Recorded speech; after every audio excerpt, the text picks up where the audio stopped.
guys! Welcome back to our channel! We are Den and Berto at nandito tayo pa din sa Hong Kong. Ito nasa likod namin yung infamous na Ganun. picturean pang Correct. Instagram.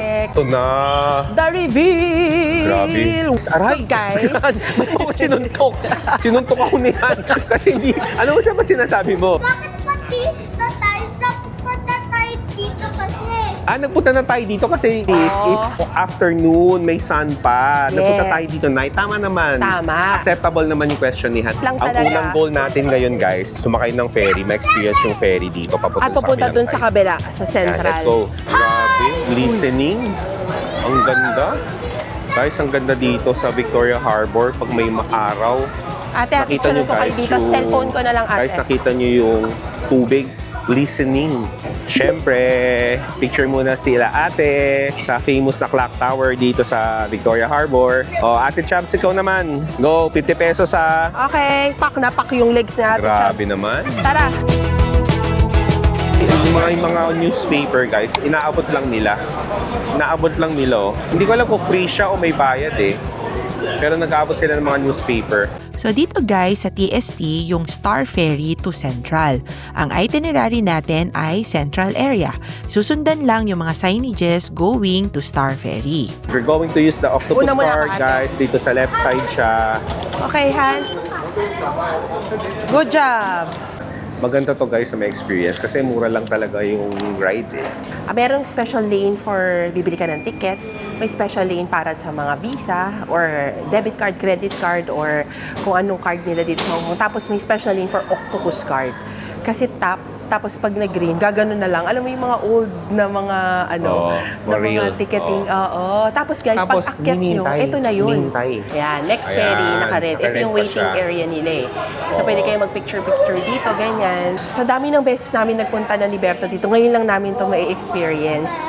Ang itinerary namin guys, galing kami ng Chinchachoy, pupunta kami ng Central. Tapos para masakyan namin yung ferry, actually mas mura siya eh, kaysa dun sa train. Tapos pag nasakyan na namin yung ferry, pabalik mamaya, magte-train na lang kami. Oo. Sa Central, sasakyan naman natin guys yung longest covered escalator. Ito most common kasi sa mga Filipino. Kung 7 p.m. yung flight ninyo, yung last day ninyo, mukhang ganito yung magiging itinerary na effective and convenient and hindi kayo masyadong nagmamadali.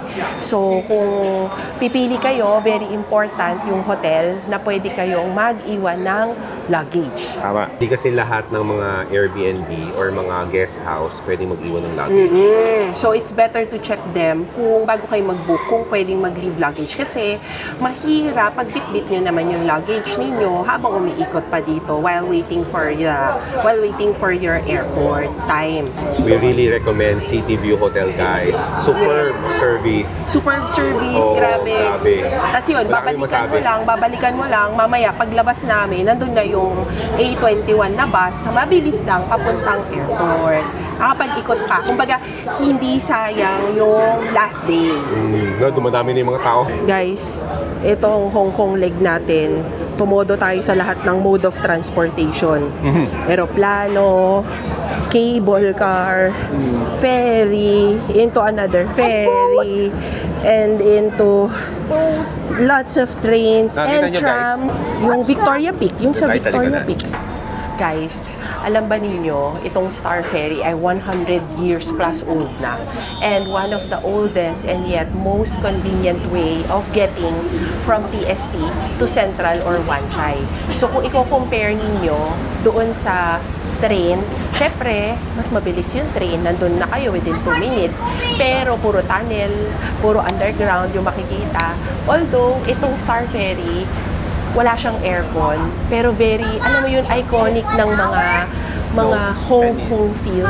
Makikita nyo yan guys, di ba? Parang nasa old Hong Kong movie tayo. Makikita nyo dito guys, magkabilaan ang Kowloon at sa kabilang side ang Hong Kong Island skyline. Sa halagang 5 Hong Kong dollars lang guys ha, ma-experience na ninyo ang ferry ride na may paganitong view. Kita mo yung skyline, tapos yung liwanag ng araw pag tumatama sa tubig, ang kinang-kinang.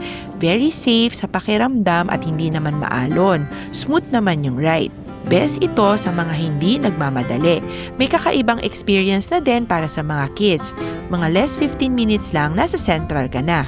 Ayan, natatanaw na namin ang Central. Pagbaba, susundan lang yung exit and then signage papunta doon sa Central para doon sa may escalator. May dadaan ng footbridge na napaka-convenient. May onting lakad ito guys ha, pero hindi ka naman maiinip kasi ang dami-daming makikita. Itong mga buildings na usual na nakikita natin pag Symphony of Lights and dun sa tuktok ng Victoria Peak, ito sila. Guys, baka napapansin nyo, si Berto lagi yung nagto-talking head kasi ako yung busy, nasa pinakaunahan, nagna-navigate. Oo. Si Berto yung nasa likod, nasa in-between namin yung mga bata Magandang and mga ate. in-open mo yun kasi gusto ko ma-tackle yung topic na yun eh. Guys, ganito kasi.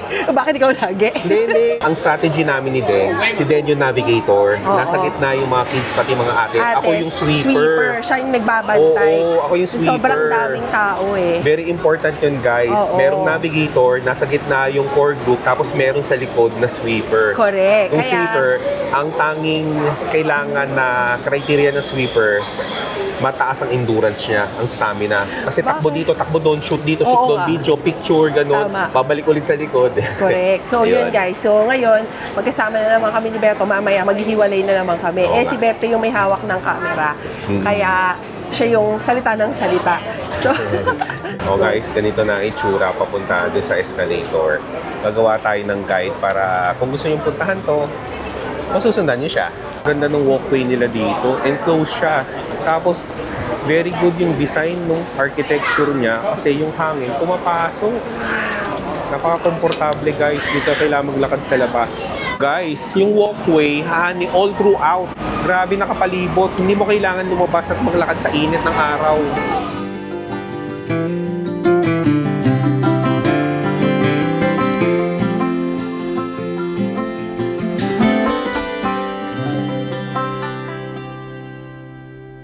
world's longest outdoor covered escalator. O, 'di ba? Pag morning pataas 'yan, pero bumababa din 'to kapag nighttime na. Guys, imagine niyo kung walang escalator. Hahagdanan. 800 meters long 'to, guys. Ayan, lakad So, ulit, lakad ulit. Di pa pala tayo sa dulo. Nasa gitna pa lang pala tayo. Guys, alam ba ninyo itong elevator ay originally ginawa para sa mga taga mid-level section and sa taga pinakataas? Yung babang portion, puro mga luxury shops, financial district, and yung mga nasa medyo middle portion, mga local shops na and mga bakeries. Until unting-unti, nasa taas ka na which is more of the residential side. Mamaya, ang balik natin train na lang, no? Para hindi tayo maglakad. Makakapagpahinga naman yung legs nyo doon. Oo. Kasi pwede kayong maglakad. Yun ang mga makikita natin dito, guys. Nasa akyat tayo. Guys, dito sa right part lang tayo kasi yung left part, yun yung gusto maglakad paakyat. Yes, tayo, mga nakatayo lang. Oh, part 3 na to, na escalator. Hindi ko alam kung may part 4 pa. Haba, look, no? It's really long. Ate, di ba ang haba? Tapos nasa guys, taas na ata pagka tayo. ano na kayo, nagtataka, ito yung pababa. It's really long, look, di ba? It's long. It's really nice. So dito na tayo sa tuktok, bababa na tayo. Yay! Yay! We are now here!